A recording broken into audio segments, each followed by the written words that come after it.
Well, Andy, obviously thank you very much for coming down to the Moss Rose today, albeit in sad circumstances, as we said our final goodbyes to a Silkmen stalwart, didn't we? Indeed we did. Alan was an absolute gentleman, probably one of the nicest people you could ever hope to meet. He was warm, friendly, kind. He had a really lovely aura about him as an individual.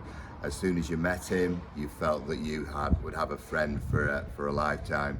He was a committed Silkman, a lifelong Blue, a genuinely all-round lovely guy, and it was a privilege to come today to see him and say goodbye.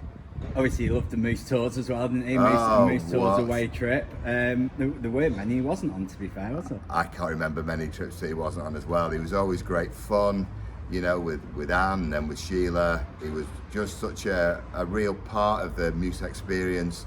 He loved his club. He loved being part of the community and the football brotherhood that's here at the Moss Rose. And you know, we have lost an absolute gent and superstar in Alan Boothby.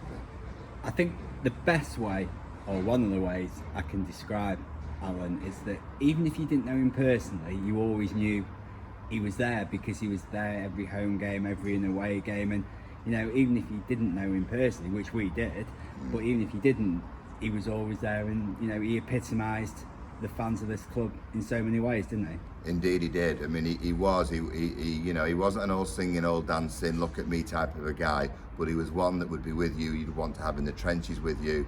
He went home and away. His love and passion for the club was undying, and as I said, he was a sort of fan that every club should be very proud to have.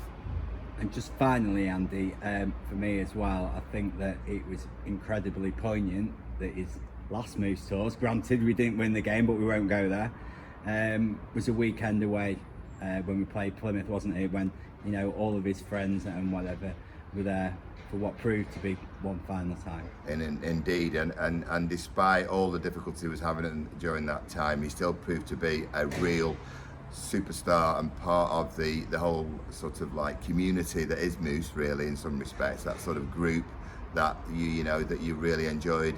He still had that great sense of fun. He went to the game. He was part of the whole experience. And as I said, we have lost a real super gentleman who deserves so much accolades and will never be forgotten here at the Moss Rose by those that did and didn't know him. And I guess that's proven by the turnout we've had today, not just at the Moss Rose, but also at his place of rest as well. Absolutely, and I mean, it was great to see so many Silkmen fans come down, you know, and we sort of clapped him as the hearse went past, giving him the sort of send-off that he thoroughly deserved as he passed what he felt was one of his spiritual homes. Never be forgotten. Never be forgotten. Rest in peace, Al.